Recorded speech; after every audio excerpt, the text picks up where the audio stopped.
Assalamualaikum warahmatullahi wabarakatuh. Perkenalkan, nama saya Sarniati Nastri dengan NIM B1B1221166. Di sini saya akan mempresentasikan sebuah materi mengenai tata kelola perusahaan.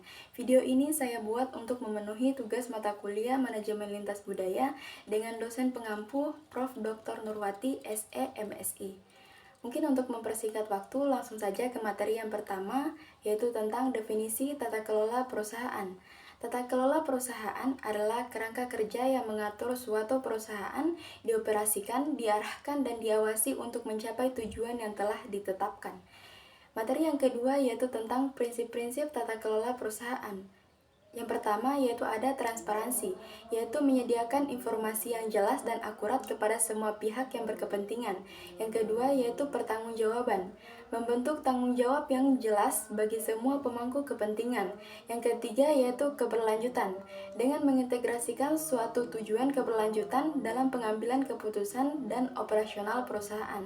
Yang keempat yaitu kepemimpinan yang baik dengan menetapkan budaya etika dan membangun lingkungan yang mendukung integritas dan kejujuran. Selanjutnya materi yang ketiga yaitu tentang tanggung jawab Dewan Direksi, ada 4 bagian. Yang pertama yaitu menetapkan visi dan strategi dengan melakukan analisis pasar dan merumuskan visi, strategi, dan rencana jangka panjang perusahaan.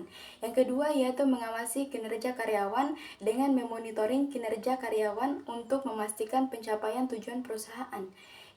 Yang ketiga yaitu menetapkan kebijakan, merumuskan kebijakan perusahaan yang sesuai dengan peraturan dan standar yang berlaku. Yang keempat yaitu memastikan transparansi dengan menyajikan financial statement yang jelas dan transparan kepada pemegang saham dan publik. Selanjutnya materi yang keempat yaitu peran dan tanggung jawab pemangku kepentingan. Ada 4 bagian. Yang pertama yaitu pegawai, memperhatikan integritas dan menjalankan pekerjaan sesuai dengan kode etik dan kebijakan perusahaan. Yang kedua yaitu pemegang saham, melakukan pemantauan dan memberikan masukan kepada Dewan Direksi untuk menjaga nilai perusahaan. Yang ketiga yaitu regulator, membuat dan memperbarui peraturan yang mengatur tata kelola perusahaan. Dan yang keempat itu ada masyarakat, memantau dampak perusahaan terhadap masyarakat dan lingkungan sekitar. Materi yang kelima yaitu tentang implementasi tata kelola perusahaan. Implementasi tata kelola perusahaan memerlukan komitmen tinggi dari semua pihak terkait. Hal ini meliputi pengembangan kebijakan dan prosedur yang sesuai. Yang keenam yaitu tentang tantangan dalam implementasi tata kelola perusahaan. Itu ada 3 bagian. Yang pertama yaitu keharusan perubahan yang mengubah budaya dan kebiasaan lama untuk menciptakan lingkungan kerja yang lebih baik. Yang kedua yaitu kompleksitas, menghadapi berbagai peraturan yang berubah dan memastikan kepatuhan yang konsisten. Yang ketiga yaitu minimnya kesadaran, meningkatkan pemahaman tentang manfaat dan pentingnya tata kelola perusahaan yang baik. Dan materi yang terakhir yaitu tentang keuntungan dari tata kelola perusahaan yang baik.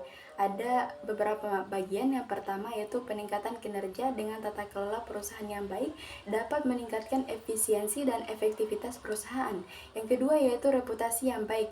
Hal ini dapat menciptakan kepercayaan dan reputasi yang kuat.